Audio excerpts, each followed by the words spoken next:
പക്ഷേ പുതിയ പല നിയമങ്ങളും വരും എന്നൊക്കെയുള്ള വാർത്തകൾ ഇപ്പോൾ വരുന്നുണ്ട്. സാർ, ആ പാർലമെൻറ്റിൽ നമുക്ക് പൗരത്വ നിയമം അടക്കമുള്ള കാര്യങ്ങൾ ചർച്ച ചെയ്യുന്നുള്ള വാർത്തയൊക്കെ വരുന്നുണ്ട്. പക്ഷേ അവിടെ നമുക്ക് ഈ കേരളത്തിൻ്റെ പ്രശ്നം ഉന്നയിച്ചുകൊണ്ട് നിങ്ങൾ 18 പേരുണ്ടല്ലോ ലോക്സഭയിൽ, അവിടെ ഈ പ്രശ്നം ഉന്നയിക്കണ്ടേ? വേണ്ട, നിങ്ങൾ ഡൽഹി ഞങ്ങൾ നടത്തുന്ന സമരത്തിൻ്റെ അടുത്ത് വരുന്നില്ല. നിങ്ങൾക്ക് ഉന്നയിക്കാമല്ലോ, ഗാന്ധി പ്രതിപടം ഉന്നയിക്കാമല്ലോ, ഈ പ്രശ്നം പറയണം. അവിടെ ചെന്നിട്ട് കേരളത്തിലെ മന്ത്രിസഭ ആകെ കുഴപ്പമാണ്, അതുകൊണ്ട് നിങ്ങൾ ഇടപെടണം എന്നാലേ സമരം ചെയ്യേണ്ട കേട്ടോ.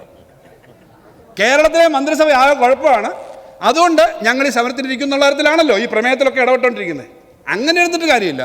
യഥാർത്ഥത്തിൽ നിങ്ങൾ ഇന്ത്യൻ ജനാധിപത്യത്തിൽ അത് ശക്തിപ്പെടുത്തണമെന്ന് വിശ്വസിക്കുന്നുണ്ടെങ്കിൽ നിങ്ങൾക്ക് ഈ സമരത്തിൽ പങ്കെടുക്കാം. അതേസമയം ഇവിടെ പറഞ്ഞതുപോലെ ആർഗ്യുമെൻ്റ് ഇവിടെ ആർഗ്യുമെൻ്റ് ഉണ്ടല്ലോ, ഇവിടുത്തെ ആർഗ്യുമെൻ്റ് ഒരു കാരണവശാലും ഈ കാര്യത്തിനകത്ത് ഞങ്ങളുടെ സമീപനം മാറ്റത്തില്ല, ഇവിടെ പണം കൊടുക്കരുത് എന്നുള്ള ആർഗ്യുമെൻ്റ് പറഞ്ഞില്ല. ആ തരത്തിലുള്ള ആർഗ്യുമെൻ്റ് പറഞ്ഞത് സാർ, സ്വർണത്തിൻ്റെ വിഷയത്തിനകത്തും അതുപോലെ മദ്യത്തിൻ്റെ വിഷയത്തിനകത്തും സാർ, ബാറിന് 210 കോടിയോളം ഉണ്ടായിരുന്ന 617 കോടിയായിട്ടുണ്ട്. 2021 മാർച്ചിൽ 210 കോടിയുള്ളത് 617 കോടിയായിട്ടുണ്ട്. ഞാൻ എൻ്റെ കൃത്യമായ കണക്ക് പറയാം, എൻ്റെ അത് എഴുതി വെച്ച പേപ്പറുണ്ട്, ഞാൻ സമയം എടുക്കുന്നില്ല. സ്വർണത്തിൻ്റെ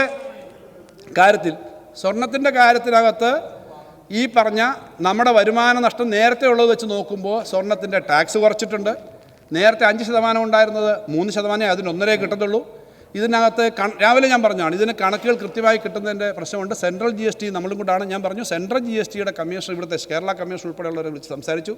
അതിനകത്ത് നമുക്ക് കൂടുതൽ മുന്നോട്ട് പോകാനുണ്ടെന്നാണ് അഭിപ്രായം. എന്നാലും നമ്മളതിനകത്ത് സാർ, സോഫ്റ്റ്വെയർ 30 പേരെ പിടിച്ചത് തന്നെ ഇവിടെ ഇപ്പോൾ പറയാമല്ലോ, കഴിഞ്ഞൊരു സംഭവമുണ്ട്. ആ സോഫ്റ്റ്വെയറിൻ്റെ പിന്നിലുള്ള ആളുകളെ പിടിച്ചതുകൊണ്ടാണ് മനസ്സിലാക്കാൻ പറ്റിയത്. ഇപ്പോൾ വലിയ തോതിൽ സോഫ്റ്റ്വെയർ ഏറ്റവും ആധുനിക ടെക്നോളജിയൊക്കെ ഉപയോഗിച്ചിട്ടാണ്. അതുപോലെ സ്റ്റേറ്റുകൾ തമ്മിലുള്ള കച്ചവടത്തിൻ്റെ ഒക്കെ പ്രശ്നമുണ്ട്. എന്തായാലും അക്കാര്യത്തിനകത്ത് നമ്മൾ വളരെ സജീവമായിട്ട് എല്ലായിടത്തും ഇടപെടുന്നുണ്ട്. GST ഡിപ്പാർട്ട്മെൻറ്റിനെ പുനഃസംഘടിപ്പിച്ചതിൻ്റെ ഭാഗമായിട്ട് തന്നെ അങ്ങ് പറഞ്ഞല്ലോ ഈ റിവേഴ്സൽ.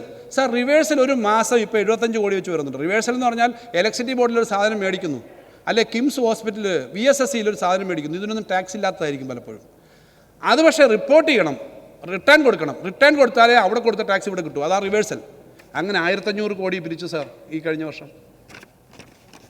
ഒരു മാസം 75 കോടി കിട്ടുന്നു. അപ്പോൾ ഒന്നും ചെയ്യുന്നില്ല എന്നല്ല, ചെയ്യുന്നുണ്ട്. ആ ചെയ്യുമ്പോൾ അതിനെ മറികടന്നുകൊണ്ടുള്ള കാര്യം ചെയ്യാൻ ശ്രമിക്കുന്നു. ഈ കാര്യത്തിനകത്ത് ഈ വർധന വന്നിട്ടുണ്ട്. പക്ഷേ ഇന്ത്യയിലെ സാമ്പത്തിക രംഗത്ത്, നമ്മുടെ കേരളത്തിലും സാമ്പത്തിക രംഗത്തുള്ള ഒരു ചെറിയ മരവിപ്പുണ്ട് എന്നുള്ളത് നമ്മൾ കാണണം. വേറെ യാഡ്സ്റ്റിക്കൊന്നും ഞാൻ പറയുന്നില്ല സാർ. സിമെൻറ്റിൻ്റെ വില 460 രൂപയായിരുന്നല്ലോ, ഇപ്പം 350 രൂപയായി ചുരുങ്ങി. ക്രഷറുകൾ മറ്റു സ്ഥലത്തൊക്കെ നിർമ്മാണത്തിനൊക്കെ ബാധിക്കുന്ന തരത്തിലേക്കൊരു ഒരു കാര്യങ്ങൾ വരുന്നുണ്ട് എല്ലാ മേഖലയിലും. അപ്പോൾ ആ എക്കണോമിയെ ഒന്ന് ബൂസ്റ്റ് ചെയ്യാൻ വേണ്ടി ചെയ്യാവുന്ന കാര്യം നമുക്ക് കളക്റ്റീവായി ചെയ്യണം. അതൊക്കെ കേരളത്തിൻ്റെ പ്രശ്നമാണ്. അതുകൊണ്ട് ഇക്കാര്യത്തിനകത്ത് ആത്മാർത്ഥമായിട്ട് ഈ കാര്യം ചർച്ച ചെയ്തതിനകത്ത് സന്തോഷമുണ്ട്. എൻ്റെ അഭ്യർത്ഥന, ഇന്നിപ്പോൾ റെസൊല്യൂഷൻ ഇല്ലെങ്കിൽ അടുത്ത ദിവസം നമ്മുടെ സഭ തന്നെ ഒരു പ്രമേയം പറ്റുന്നെങ്കിൽ പാസ്സാക്കി അതിൽ നമുക്ക് യോജിച്ച് പൊതുവായ കാര്യങ്ങളനുസരിച്ച് പോകണമെന്നാണ് എൻ്റെ അഭ്യർത്ഥനയാണ്. ഇത് എൻ്റെ വ്യക്തിപരമായി ഞാൻ ഇവിടെ സംസാരിക്കുന്നതിൻ്റെ ഭാഗമായിട്ട് പറയുന്നുള്ള ഒരു ആലോചനയുടെ ഭാഗമായിട്ട് പറയുന്നതല്ല. നമ്മുടെ കേരളത്തിൻ്റെ നിയമസഭയുടെ അഭിപ്രായം ഒരിക്കൽ കൂടി ഈ കാര്യത്തെ സംബന്ധിച്ച് അറിയിക്കണം. ബാക്കി കാര്യങ്ങളൊക്കെ നമുക്ക് നമ്മുടെ കുടുംബകാര്യങ്ങൾ എന്ന നിലയിൽ ഇൻ്റേണലി പറയാമല്ലോ, അത് നമുക്കറിയാം. അവിടെ ചെയ്യേണ്ട സമരങ്ങൾ അവിടെ ചെയ്യണം. അല്ലെങ്കിൽ ആരും വിശ്വസിക്കുക സാർ, ഇത് ചെയ്തില്ലെങ്കിൽ ഇപ്പോൾ ഇതിനുവേണ്ടി ആർഗ്യൂ ചെയ്യുന്ന ആളുകളെ കാണുന്നത് അങ്ങക്കറിയാമല്ലോ. ബീഹാറിലെ ഇപ്പോൾ ഇലക്ഷൻ വന്നപ്പോൾ പാർലമെൻറ്റ് ഇലക്ഷൻ കഴിഞ്ഞ് മതി സാർ. പാർലമെൻറ്റ് ഇലക്ഷൻ കഴിഞ്ഞിട്ടാണ് നിങ്ങളത് ചെയ്യുന്നത്. പാർലമെൻറ്റ് ഇലക്ഷൻ മുമ്പ് നമുക്ക് ഈ കാര്യങ്ങൾ ഉന്നയിക്കണമല്ലോ. ഇപ്പോൾ പാർലമെൻറ്റിൽ പോയിട്ട് ഈ കാര്യം പറയണമല്ലോ. നിങ്ങൾക്ക് ഈ വീണ്ടും ബി ജെ പിക്കെതിരെ പറയേണ്ടത് പാർലമെൻറ്റ് ഇലക്ഷന് മുമ്പാണ്, ഇപ്പോൾ പറയേണ്ടതാണ്. പക്ഷേ ഇവിടെ ഈ ആർഗ്യുമെൻ്റ് നടത്തുന്നത് പോലെ വീണ്ടും ഇത്രയും മതി എന്ന് പറഞ്ഞു കഴിഞ്ഞാൽ പിന്നെ നമുക്ക് വല്ല ഗ്രൗണ്ടും കിട്ടുമോ? എന്തായാലും ഈ സമരത്തിന് ഞങ്ങൾ പറയാം, ഞങ്ങളുടെ സമരം തന്നെയാണെന്നുള്ളതിന് യാതൊരു തർക്കമില്ല. പലതവണ പറഞ്ഞു.